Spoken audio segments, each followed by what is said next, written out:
દોસ્તો, આજના વિડીયોમાં હું તમને બતાવીશ કે તમે તમારા આધાર કાર્ડને તમારી બેંક સાથે કઈ રીતે લિંક કરી શકો છો। આ કામ કરવું આજની તારીખમાં જરૂરી થઈ ગયું છે, કેમ કે ગવર્મેન્ટ તરફથી મળતી યોજનાનો લાભ તમને ડીબીટીના માધ્યમથી મળતો હોય છે। એટલે કે તમારા આધાર કાર્ડ જોડે જે બેંક લિંક હોય તેમાં તમને ગવર્મેન્ટ તરફથી મળતી યોજનાના બેનિફિટના પૈસા મોકલવામાં આવતા હોય છે।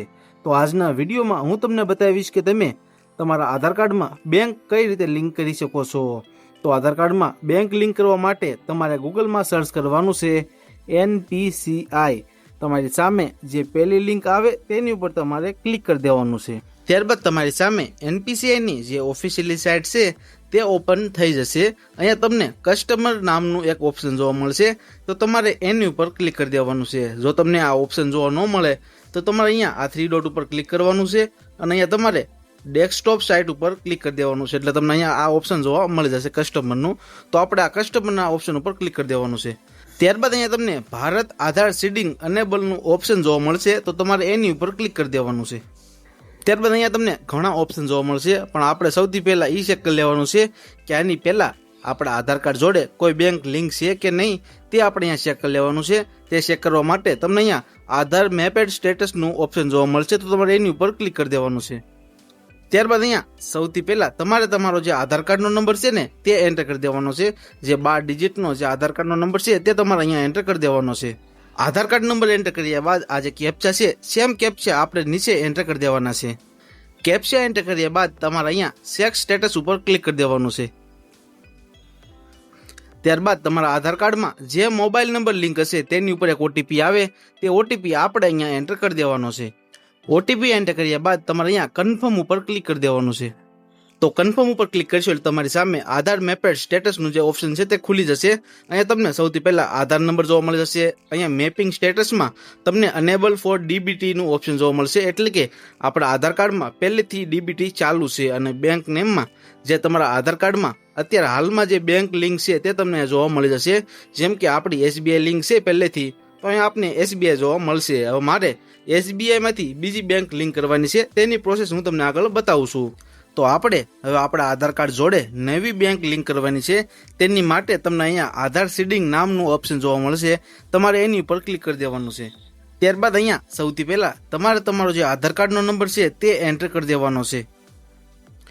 આધાર કાર્ડ નંબર એન્ટર કર્યા બાદ તમને અહીંયા રિક્વેસ્ટ ફોર આધારનું ઓપ્શન જોવા મળશે, તો આપણે અહીંયા સીડિંગ ઉપર ક્લિક કરી દેવાનું છે। ત્યારબાદ અહીંયા તમને સિલેક્ટ યોર બેંક નામનું ઓપ્શન જોવા મળશે, એટલે કે જે તમારા આધાર કાર્ડ જોડે જે તમારે બેંક લિંક કરવી છે તે તમારે અહીંયા સિલેક્ટ કરી લેવાની છે। બેંક સિલેક્ટ કર્યા બાદ તમને અહીંયા સીડિંગ ટાઈપનું ઓપ્શન જોવા મળશે, તો તમને અહીંયા 3 ઓપ્શન જોવા મળશે। પહેલું છે ફ્રેશ સીડિંગ, એટલે કે તમે પહેલી જ વાર તમારા આધાર કાર્ડ જોડે બેંક લિંક કરતા હોય તો તમારે પહેલા નંબરનું ઓપ્શન ઉપર ક્લિક કરવાનું છે। એટલે કે તમારા જો આની પહેલાં તમારા આધાર કાર્ડ જોડે કોઈ પણ બેંક લિંક ન હોય, તમે પહેલી જ વાર લિંક કરતા હોય, તો તમારે આ પહેલા નંબરવાળા ઓપ્શન ઉપર ક્લિક કરી દેવાનું છે। અને બીજું ઓપ્શન છે same bank with another account, એટલે કે તમારું એક ખાતું છે બેંકનું તે SBIમાં છે અને બીજું ખાતું પણ SBIમાં છે, તો તમારે તે બીજું ખાતું આમાં લિંક કરવું છે, તો તમે આ બીજા નંબરનું ઓપ્શન સિલેક્ટ કરી શકો છો। અને ત્રીજું છે from one bank to other bank, એટલે કે તમારું એક ખાતું બેંક ખાતું SBIમાં છે અને હવે તમારે કોટકમાં લિંક કરવું છે, એટલે કે હવે તમારે કોટકનું ખાતું લિંક કરવું છે, તો તમે આ ત્રીજા નંબરનું ઓપ્શન સિલેક્ટ કરી શકો છો। તો આપણે આપણા આધાર કાર્ડમાં પહેલેથી SBIનું બેંક એકાઉન્ટ લિંક છે, આપણે હવે કોટકનું લિંક કરવાનું છે, તો આપણે અહીંયા ત્રીજા નંબરના ઓપ્શન ઉપર ક્લિક કરી દેવાનું છે। ત્યારબાદ તમારે જે બેંક એકાઉન્ટ લિંક કરવું છે તેનો ખાતા નંબર જે એકાઉન્ટ નંબર છે તે તમારે અહીંયા એન્ટર કરી દેવાનો છે। તો અહીંયા ઉપર એકાઉન્ટ નંબર એન્ટર કર્યા બાદ તમારે અહીંયા કન્ફર્મ એકાઉન્ટ નંબરમાં તે જ એકાઉન્ટ નંબર ફરીથી એન્ટર કરી દેવાનો છે। તો એકાઉન્ટ નંબર એન્ટર કર્યા બાદ તમારે આ બોક્સ ઉપર ક્લિક કરી દેવાનું છે અને અહીંયા નીચે તમારે આવવાનું છે અને જે આ કેપ્ચા છે સેમ કેપ્ચા નીચે એન્ટર કરી દેવાના છે। કેપ્ચા એન્ટર કર્યા બાદ તમારે અહીંયા સબમિટ ઉપર ક્લિક કરી દેવાનું છે। સબમિટ ઉપર ક્લિક કરશો એટલે તમારે નીચે આવવાનું છે।